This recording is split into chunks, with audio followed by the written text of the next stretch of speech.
Maqasid Tafsir. Where should I begin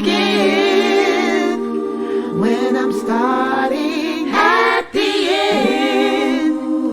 Pursuing the higher aim, learning the meaning of every page. Where should I begin when I'm starting at the end? Assalamu alaikum. Sunnah Followers presents a new class, the Maqasidic of Tafsir, being taught and brought to you by Ustada Layla Nashiba. Please stay tuned, streaming on all major platforms, right here on channel Sunnah Followers. There we go. Let me take the banner down too. Y'all got that, right? So tonight we're going to be covering pages 30 through 33. And remember, we're speaking about how there are two different types of tafsir. First of all, what is the meaning of the Arabic word tafsir again? Who can remember? One of you people in my Zoom room. What is the meaning of the Arabic word tafsir? What does it mean in English? It means explanation. Okay, is it just explanation? Explanation or interpretation of the Quran. Okay, explanation, interpretation, also clarification. Like I tell you guys, that's the difference between the Arabic language and English. One Arabic word can take on 100 different meanings depending on how it's used. That's why you have to know the Fusha, the Arabic language, the grammar and stuff to go in order to interpret the Quran and stuff. So when we refer to the Arabic word tafsir, we're speaking about the interpretation or the clarification or the explanation of the meaning of a verse of the Quran. And as we talked about, there are two types of tafsir that's used. You have Tafsir Bil Mathur.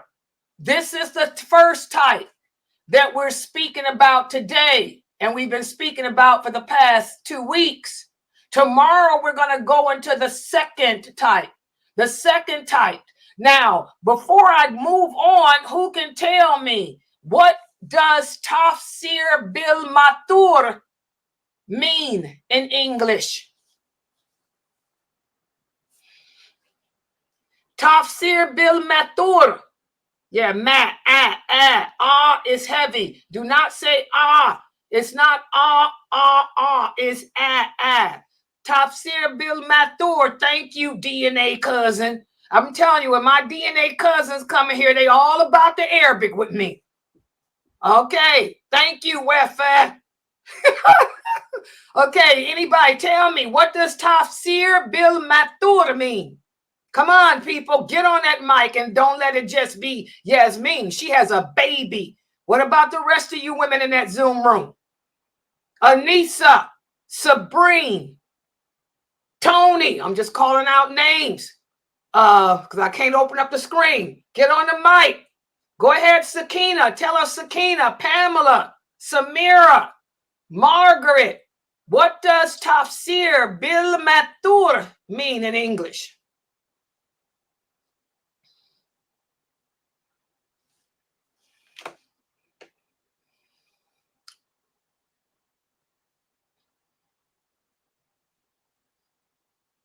Nobody knows? If y'all don't... It's the tafsir that's based on evidence from the Quran, the Arabic. It's 5 different things that it's based on. Good job. Exactly. When we speak about Tafsir Bil Mathur, this is evidence-based interpretation. And what is the source of evidence?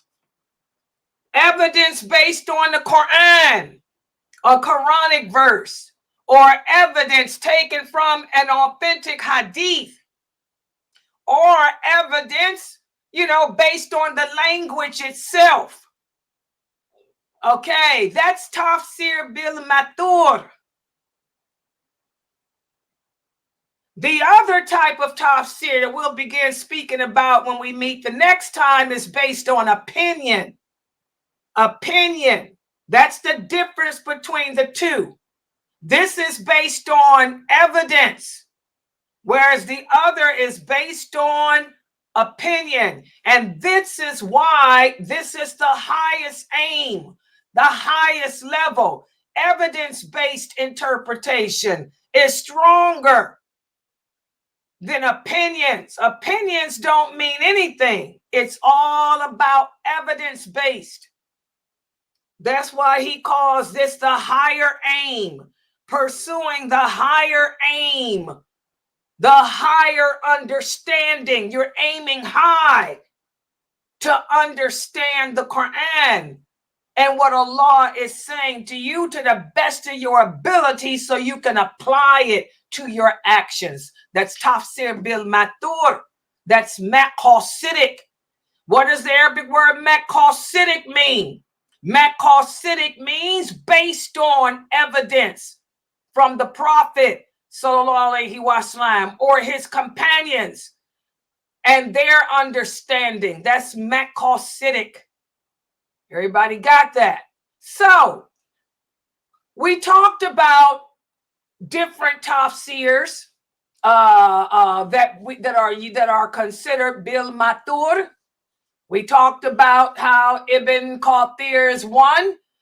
The tafsir of Ibn Jarir is another. So we went over that, the different types, the last time we met. Now, and we talked about their strengths, the strengths of those different tafsirs. Well, today we're going to look at the critiques, the criticism that people have against the Tafsir Bil Mathur. So let's start the PowerPoint, inshallah. I wish I could move this out of here so I could see better. If I knew how to hide this Zoom thing, it would make it so much more easy for me to teach.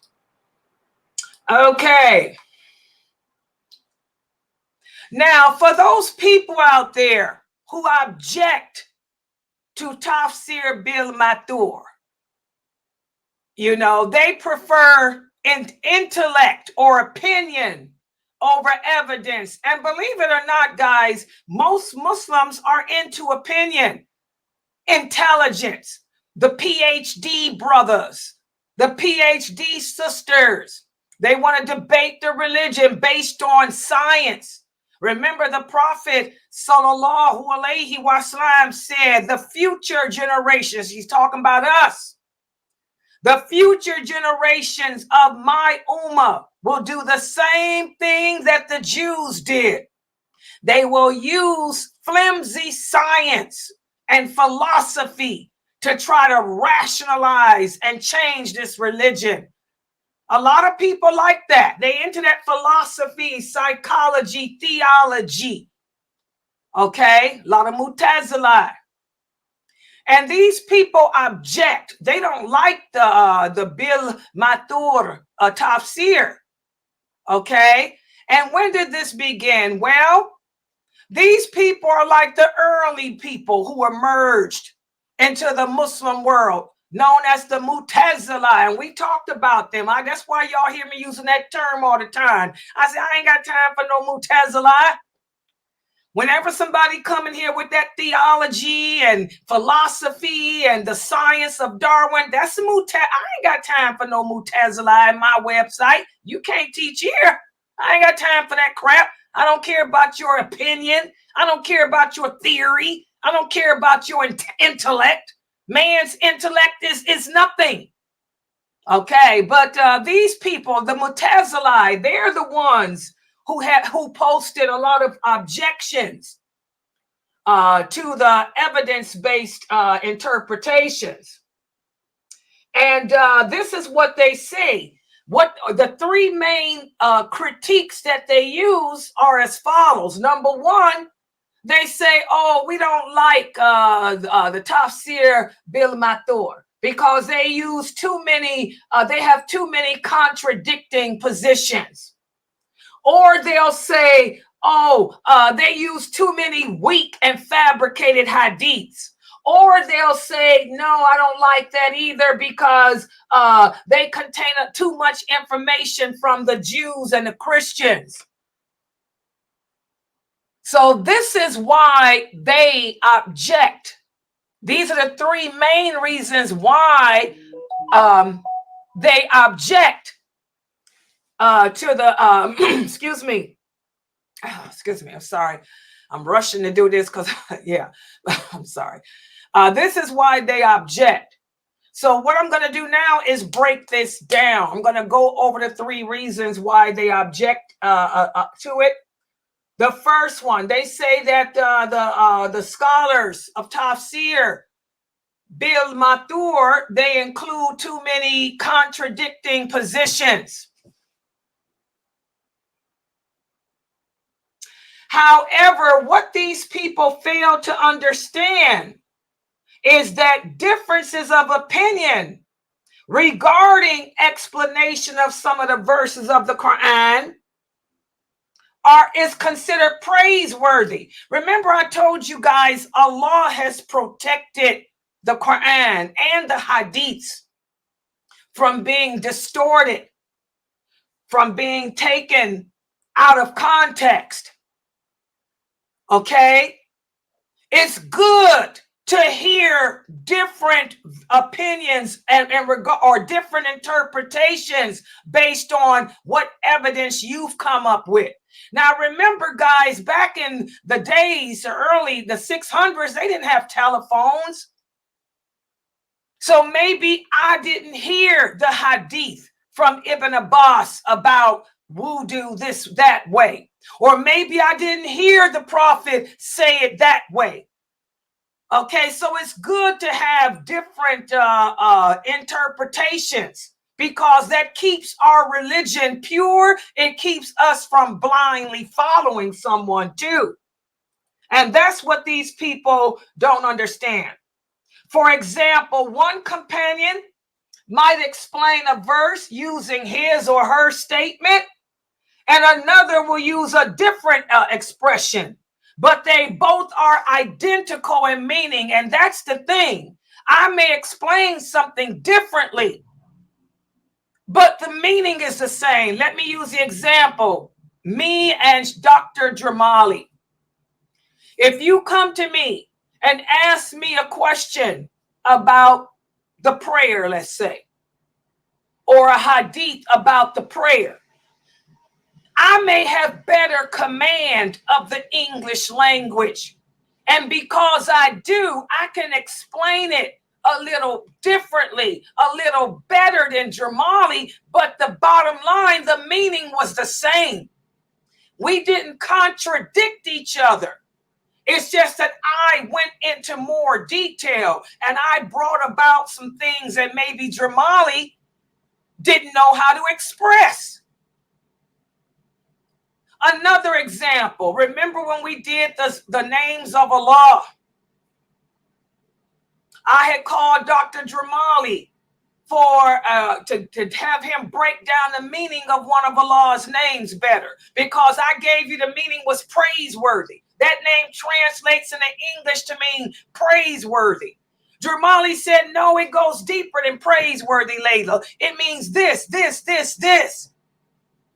Better words to help you to better understand the meaning, but the meaning didn't change. Because English is a language that changes. The words used in the older Qurans are words in English that we don't use anymore today. Okay? So it's not that we contradict. It's just that some people can express better or give you more information than others. And that's how the companions were. They didn't have telephones. Also, one companion may use a similitude or a parable to explain a verse. And another companion will just, give you the meaning without using a parable. Okay? Also, some of the companions may mean the general sense of the verse, but others may refer to the specific substance of it. So this is how Allah protects the Quran and keeps it from being distorted. The meaning is the same, but I can verbally express it in a different way. Does everybody understand that? It took me some time to try to explain this to you guys so you understand it in English well. Is that understood? Are you guys listening in Zoom? Am I explaining this part well? Yes. Okay, so it's not that the meaning is contradicting each other. It's the same meaning. It's just that I'm elaborating more. Or I can express the words or take the words to a different meaning better than Jamali, because I have better command of this language, just like he can break down the names of Allah better because he has command of the Arabic. You guys understand? So that's how we disprove them. Okay. In regards to these Mu'tazila saying that the evidence-based method has many weak and rejected hadiths. Really? First of all, this is a lie, guys.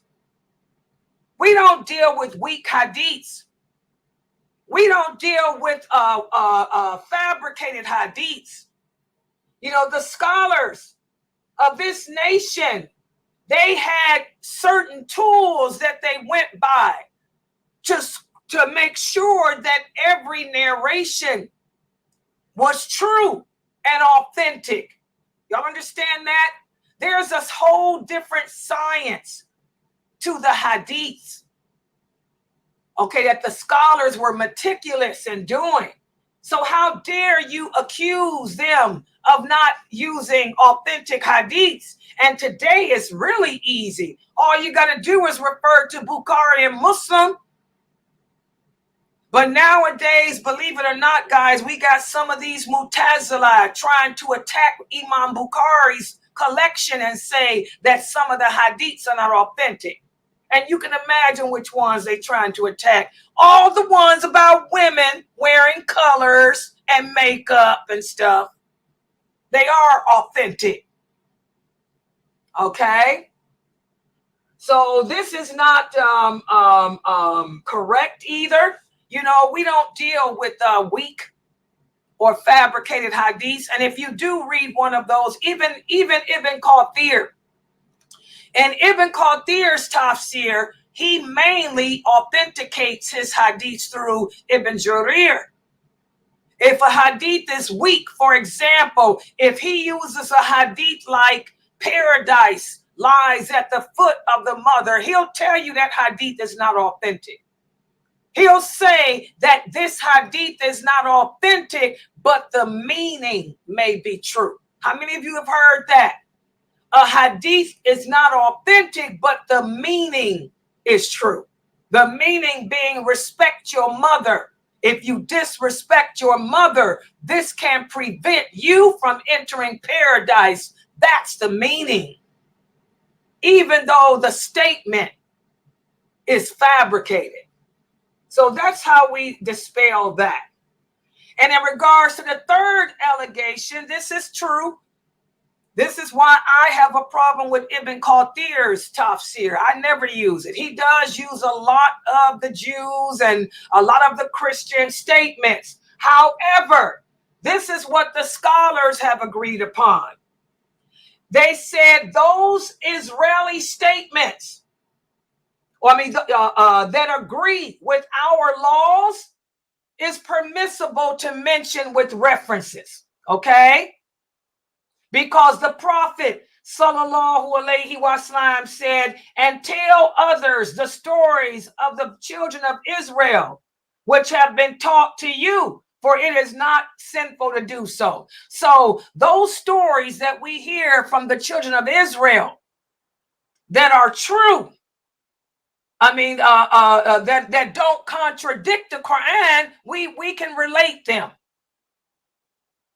And also, any narrations they have that contradict our laws or our belief, then we reject. The scholars all agree upon that.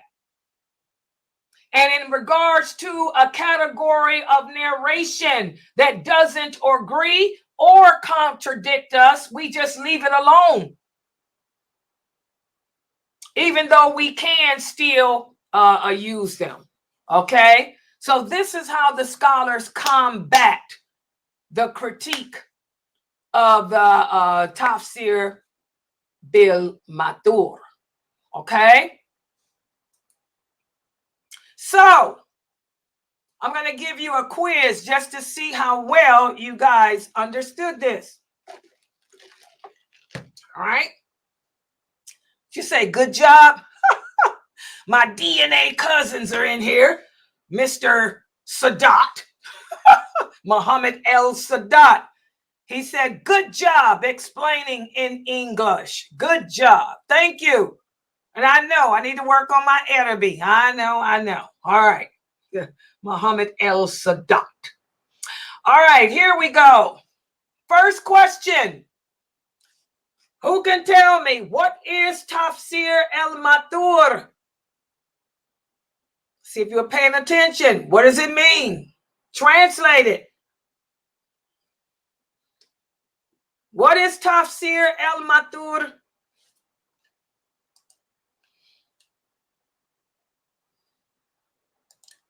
Yes, you guys can answer too on YouTube. Not the Arabs, but the non-Arabs. I mean, on LinkedIn. Yes, you can answer, but not the Arabs, the non-Arabs.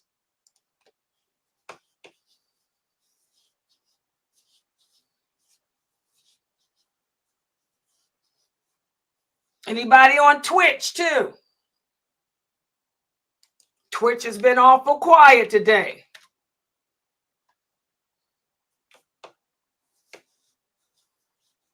Anybody in the Zoom room besides Amina Fresno? We all need to wake up. What is Tafsir Bil Mathur?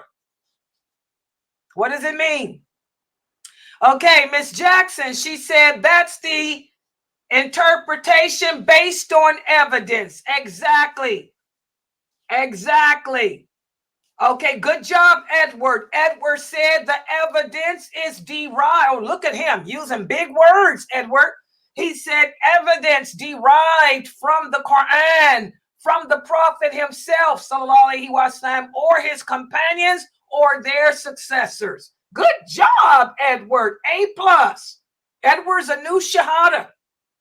Y'all see how good he's doing? He's a new shahada.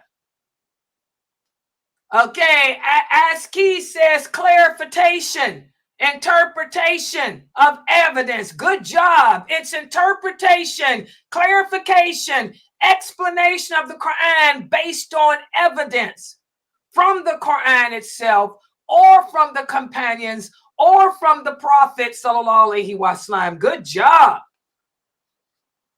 Good job.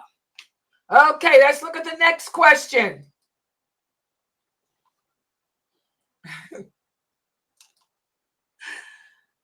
Okay.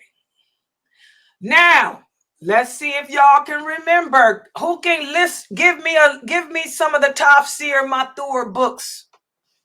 What are the names of some of the Tafsir Mathur books that we have? Come on, guys. We talked about it last week. That's why I didn't mention them today. Can y'all remember? Come on, give me the names of some of those Tafsir Mathur books. One of them is at Tabari. Tabari, that's my favorite. Good job. What else? Another one was Ibn, I don't know how to pronounce it, Hassan. Good job. Good job. Exactly, Mina. Good job. What's another one? Miss Jackson, she, of course, Ibn Kathir. Good job, Miss Jackson. Good job, Ask Kids.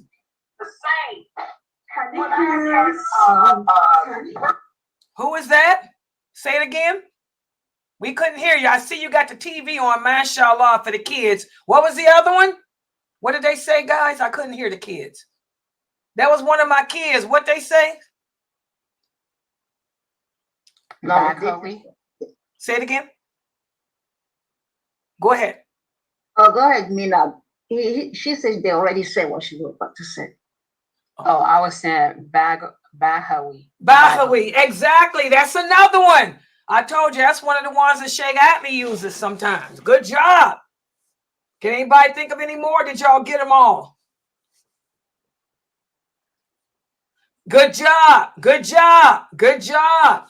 Yeah, they typing them too on here. I see the lag, but mashallah. Good job, Twitchers. Mashallah. Good job. So those are some of the Tafsir Mathur books. I personally like At-Tabarani, Ibn Jarir. That's my favorite. Exactly. Okay, let's look at the next one.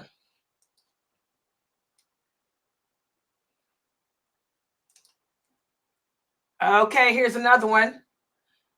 Oh, see, I couldn't remember what the questions were I asked for this. I put this PowerPoint together earlier. What are some of the complaints that the people have about these books? We just talked about it. What are some of the complaints that the Mu'tazila, the theologists, the psychologists, go ahead. Some of them use the interpretation of the Christian and the Jewish. Okay, good. That's one of their complaints. Good job. What's another one? They say, oh, they put too much in there from the Bible.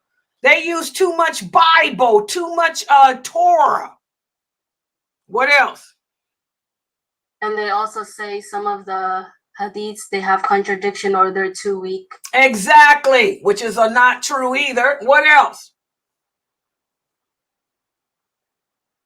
What's the third one?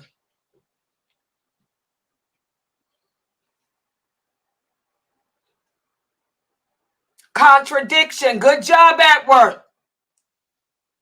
They accuse the interpretations of contradicting each other when they don't. It's just that someone may go into more detail explaining something or expressing something more, but the meaning is the same. As long as the meaning doesn't change, it's okay to give more information if you know more. Long as we're not changing the meaning. Okay, does everybody understand that? So, mashallah, guys, you guys did good. That's today's class. And you guys can see why with this book, I'm only taking a couple of pages at a time. Because again, with like all these books, you can't teach yourself the deen.